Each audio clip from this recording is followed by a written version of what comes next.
Y mientras queda de fondo el tema musical, te queríamos comentar que hace varios programas, como habrán escuchado, queridos compañeros, en el marco de los 50 años del golpe venimos haciendo una serie de entrevistas especiales a distintas voces ligadas a los derechos humanos, a la militancia por los derechos humanos, así que hemos tenido ya varias, y hoy tenemos una nueva nota de una compañera que ya ha salido varias veces en el programa, pero que queríamos hacer esta vuelta, una nota un poco más profunda, así que estamos en línea con Viviana Reibaldi del colectivo de Historias Desobedientes, hijas, hijos y familiares de genocidas por la memoria, la verdad y la justicia. Así que Viviana, buen día, estamos aquí en vivo, Lucho y Armando. Hola Viviana, ¿cómo estás? Te hablan, ¿cómo estás? Buenos días, Lucho. Buenos días, Armando. Gracias por el espacio. Bueno, nos estamos viendo mucho en estos últimos días. Me encanta. Me parece muy bueno que nos veamos mucho. Tenemos que estar en la calle viéndonos mucho, hablando mucho, dialogando mucho. Exacto, exacto. Bueno, y nos vamos a ver, porque yo ya te comprometí para otras actividades, pero bueno, eso es otro tema. Bueno, queríamos hablar un poquito sobre la historia del colectivo, cómo se gestó, ¿no? Nosotros en alguna oportunidad habíamos hablado, ¿no? Y allá por mayo del 2017, después del famoso fallo de la Corte conocido como el 2x1, bueno, sí. Muchas de ustedes empezaron como a buscar esa manera de alzar la voz, ¿no? De plantarse frente a ese retroceso. Claro, ¿sabés qué pasa? Para esa fecha, ya hacía muchos años que nos veníamos buscando. Claro. Estábamos en soledad, planteándonos nuestra posición de repudio al accionar de nuestros familiares, y estábamos buscando a otras personas que tuvieran una posición similar a la nuestra, ¿no? Nosotros somos historias en plural porque cada cual atravesó lo que le tocó vivir como pudo a su manera. La mayoría de los familiares de genocidas reivindican los crímenes de sus parientes, pero hay un pequeño grupo, los desobedientes, que lejos de reivindicar, nos posicionamos definitivamente en un lugar de repudio absoluto al accionar de nuestros padres, abuelos, tíos. Y por esa búsqueda es que nos fuimos encontrando a través de las redes, a través de alguna publicación que alguna compañera hizo en un medio, nos fuimos encontrando porque nos buscábamos. Y así un 25 de mayo hubo una primera reunión en donde se decidió conformar esta reunión de personas, 5 mujeres y un varón, como decimos siempre, en colectivo, que fue todo un desafío, porque venimos de una ideología muy individualista, ¿no? Muy cerrada. Fue todo un desafío colectivizarnos. Pero bueno, ahí en esa decisión nos plantamos, también decidimos políticamente denominarnos hijas e hijos de genocidas en ese momento, no de represores. Ajá. También como una decisión política, porque consideramos que nuestros padres no fueron represores solamente, sino que cometieron crímenes de lesa humanidad, fueron responsables de crímenes de lesa humanidad. Y decidimos que nuestra bandera debía versar entonces la palabra genocida. Dos preguntitas para completar info. Nosotros somos muy curiosos con Lucho, andamos en la historia, así que siempre rascamos la olla, queremos saber más. Fue un 25 de mayo, ¿de qué año? Y esos 5 integrantes, mujeres y ese varón, ¿quiénes fueron? Mira, fue un 25 de mayo del 2017. El varón fue Martín Escurra. Las mujeres eran Liliana Furió, Analía Kalinek, Erika Lederer, y no recuerdo quién más, porque yo no estuve en la reunión del 25, yo estuve telefónicamente en esa reunión. Acababa de encontrarlas y ese día llamé por teléfono, donde estaban reunidas, y ahí me citaron para el 3 de junio, unos días después, que se decidió salir en la marcha del Ni Una Menos. Ah, claro. Ahí ese día me integré al colectivo, el 3 de junio del 2017, una fecha absolutamente clave en mi vida porque marcó un antes y un después, absolutamente. de una manera muy, muy potente, muy fuerte. Recuerdo llegar a la esquina de Riobamba y Rivadavia muy temprano y ya estaba Liliana Furió ahí sentada. Más tarde fue llegando Analía y las demás compañeras, éramos muy pocas, y Martina Escurra llegó en el auto con la bandera, nuestra primer bandera, en tela de banner, muy pesada, que sosteníamos con 2 caños de hierro, así que súper pesada. Pero después, como sucede cuando estamos con otros, se fue haciendo más liviana. La fuimos cambiando los caños de hierro por cañas, fuimos cambiando la tela de banner por algodón, y entre todas y todos la fuimos haciendo más liviana. Y esto como algo muy simbólico en nuestras vidas, ¿no? Que al encontrarnos todo se hizo mucho más liviano, y además ganamos potencia, porque en soledad nada se puede conseguir. Lo que se puede conseguir es siempre junto a otros, con otros, siempre con otros, nunca en soledad. Ahí, Viviana, repasando algunas entrevistas y sobre todo el libro Escritos Desobedientes, hay varias cuestiones, ¿no?, interesantes para repasar, pero una de ellas, en el caso tuyo, de tu testimonio, es, vos planteabas en aquel momento que ahora ya tienen una trayectoria y muchos años de recorrido, pero en ese momento era una suerte de voz nueva y extraña, decías vos, y bueno, ahí empezaba todo ese complejo proceso también de rompiendo con la opinión común de los hijos e hijas de genocidas, ¿no?, con los mandatos de silencio, con las vergüenzas familiares, las culpas ajenas. ¿Cómo fue todo ese proceso, ¿no? Y obviamente de aquellos inicios a hoy, en todo este camino recorrido, ¿qué experiencia fueron también transitando? Me imagino que no debe haber sido fácil en esos primeros momentos, esos testimonios entre comillas incómodos, ¿no? Mira, Lucho, lo que no fue fácil fue estar en soledad. Claro. Eso fue lo más difícil, y que fue casi toda nuestra vida. Cuando nos encontramos empezamos ya a tener una ganancia en lo humano muy grande. Si bien al principio costó conformarnos como colectivos, tuvimos muchas personas que nos ayudaron, muchos brazos que nos abrazaron, y lo logramos. Además, no te olvides que veníamos buscando información sobre nuestros familiares que vivieron tantísimos años bajo el silencio de la impunidad, ¿no? Hasta que llegaron los juicios en el 2003-2004. En 2003 se decidieron y en el 2004 se empezaron a llevar adelante. En el 2005 empezaron las primeras sentencias. Mi padre murió impune en el 2002, antes de que se reabrieran los juicios.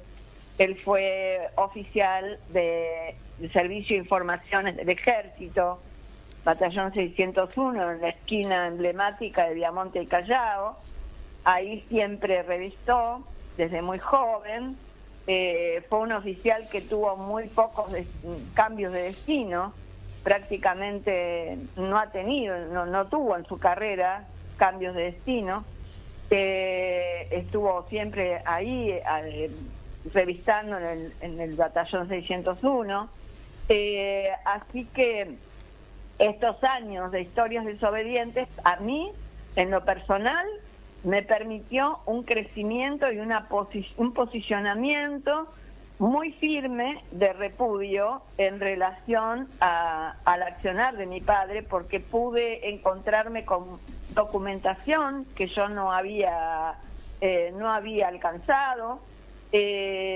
Pude tener más conocimiento de toda la responsabilidad que tuvo mi padre, y creo que a cada cual nos pasó lo mismo. Entonces se reforzó muchísimo la posición contradictoria que siempre tuvimos de repudio, ¿no? Porque es muy incómodo esto de repudiar a un padre, una madre, porque también hubo madres, a quien uno quiso mucho, más o menos, poco, nada, pero que hubo un vínculo de afecto. Ahí se hace muy difícil pero lo que nos sostuvo siempre en decidir en la posición que tomamos fue la ética. Cuando algo está mal, está mal. Y cuando vos tenés confirmación del accionar de tu padre, bueno, ahí ya no queda otra, la verdad se impone, ¿no? ¿Puede ser que el quiebre haya sido cuando vos lo escuchaste decir, me dedico a cazar subversivos? No sé en qué año habrá sido, pero... ¿O fue antes? Sí, no, todavía en esos años, yo vivía bajo un sentimiento de angustia muy profunda, un dolor muy grande y con mucha contradicción. Yo no negaba, nunca fui negacionista, pero mi psiquismo funcionaba con un mecanismo de defensa para no romperme, de negación. Entonces, escuchar y no escuchar, de negación y de decisión, ¿no? Algo bastante cercano a la esquizofrenia, digamos. Escuchar y no escuchar, ver y no ver en parte. Yo sentía que, a ver, no conscientemente, que se entienda, pero si esa frase hubiese calado muy conscientemente en mí y me hubiese puesto a investigar sobre esto que escuché tan claramente, que sé que escuché, que lo escuché, que estuvo en mi vida, me hubiese roto como se rompió mi hermano, ¿no? Mi hermano vivió roto. Claro. Vivió roto toda su vida, ¿no? Mi hermano menor. Que ya falleció. Hay algo que en estas entrevistas va surgiendo, en distintas entrevistas surge el rol de los educadores. Nosotros como educadores, que somos trabajadores del aula, a veces nos da mucho orgullo escuchar lo que ustedes dicen en general. Y vos creo, ratificame o rectificame si es así, vos mencionás a los analistas, pero también a los educadores como sujetos de quienes te salvaron. ¿Puede ser así? Absolutamente. Los educadores son grandes constructores de subjetividad. Los humanos nos construimos subjetivamente en la comunidad, en la sociedad, y los educadores tienen un rol central en esto. Por eso nuestra voz apunta mucho a los educadores de los integrantes de las Fuerzas Armadas y de Seguridad. Porque en esos espacios se construye subjetividad. Yo tuve mucha suerte en mi vida con los educadores que me tocaron, especialmente en la secundaria, desde primer año, pero toda mi secundaria. Tuve mucha suerte con educadores que me formaron en el criterio de la doctrina social de la Iglesia. Yo siempre fui a colegio de monjas, desde el jardín de infantes, fui a una universidad confesional, después a la Universidad del Salvador, de modo que siempre estuve en contacto con esa línea de la doctrina de la Iglesia, la doctrina social en el marco del Concilio Vaticano II.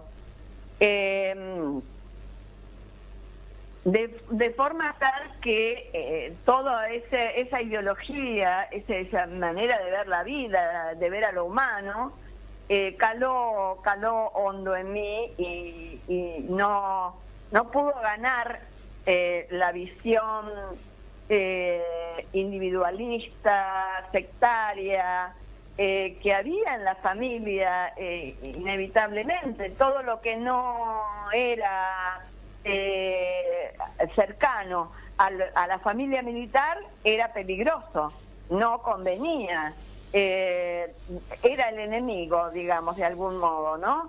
De modo tal que contra esa ideología yo pude remar en contra de esa corriente, gracias a mis educadores, ya desde la adolescencia. Y después en la universidad también. Tuve educadores inolvidables para mí. Hay ahí, además de esto que estás mencionando, ahí me parece un crecimiento en estos últimos años enorme respecto de la necesidad de escucharlas a ustedes, ¿no? Al colectivo. repudiar además las conductas de sus padres o los familiares, repudiar los crímenes de lesa humanidad. Parece que hay un crecimiento importante en ese sentido, la visibilidad que tuvo el grupo en estos últimos años, el colectivo. Y te hago también una pregunta en ese sentido, que es ¿cómo fue también el acercamiento a los organismos de derechos humanos, ¿no? Porque decía, era una voz extraña, incómoda en un inicio, pero bueno, después fueron tejiendo algunas redes con distintos organismos. ¿Cómo fue ese cruce, esa articulación también? Como todo, muy de a poco, porque al principio, con justa razón, todos los organismos, las personas, los grupos que venían luchando por los derechos humanos desde hacía tantos años, que fueron, la verdad, nuestro ejemplo y nuestro faro, y que por ellos nos pudimos colectivizar. Pero ellos nos vieron, digamos, de una manera muy dudosa al principio, con justa razón. Si somos apenas un puñadito de familiares que repudian el accionar de sus padres, con justa razón nos miraban de reojo. Entonces nos tuvieron que ver caminar un tiempo hasta que los mismos organismos se manifestaron en apoyo a Historias Desobedientes. Después que nos escucharon, que nos vieron actuar, que nos vieron caminar, allí nos dieron todo su apoyo, y la verdad que nosotros agradecemos siempre lo abrazados que nos sentimos. Especialmente recuerdo una escena en nuestro primer encuentro internacional, noviembre del 18, o sea, ya hacía 1 año y medio que nos habíamos conformado, y en ese encuentro, en la Facultad de Ciencias Sociales, aparece Norita Cortiñas, que nos apoyó muchísimo siempre desde ese día. Ese día apareció en el aula enorme, llena de gente, y paradita nos dijo que venía a traernos el apoyo de Madres Líneas Fundadoras, y esto, ¿no? Que habían estado hablando mucho, pensando mucho y mirándonos mucho qué decíamos y qué hacíamos, porque ellas estaban creídas que veníamos a instalar la idea de que nuestros padres no fueron tan malos. Claro. Pero bueno, los hechos las convenció de que no era así, y que venía a darnos todo el apoyo. También tuvimos el apoyo de madres de la línea de EVE, que nos invitó a la plaza, al gazebo de madres, a hablar con ellas. Tuvimos el apoyo de distintas organizaciones de derechos humanos de todo el país, que nos invitaron a presentar nuestro primer libro, Escritos Desobedientes, a lo largo y a lo ancho del país. Ese libro nos trajo muchas gratificaciones, satisfacciones, porque nos invitaron organizaciones de derechos humanos de todo el país. Hasta nos recibió en Santa Cruz la ex gobernadora Alicia Kirchner, que declaró de interés para la provincia nuestro libro. Ahora ese libro está declarado de interés por el Ministerio de Cultura de la provincia de Buenos Aires, y ya todos los profesorados tienen la nueva edición de Escritos Desobedientes para acceder a ese libro, nuestro primer libro colectivo, ¿no? Bueno, Viviana, se nos terminó el tiempo, seguiríamos charlando mucho más, vamos a seguir charlando y a encontrándonos en las actividades. Te agradecemos mucho lo del sábado. Y a prepararnos para el 24 también, ¿no? Claro, sí. Bueno, te mandamos un abrazo y hasta la próxima charla y hasta la próxima actividad. Hasta siempre, y abrazo a todos y a dialogar mucho.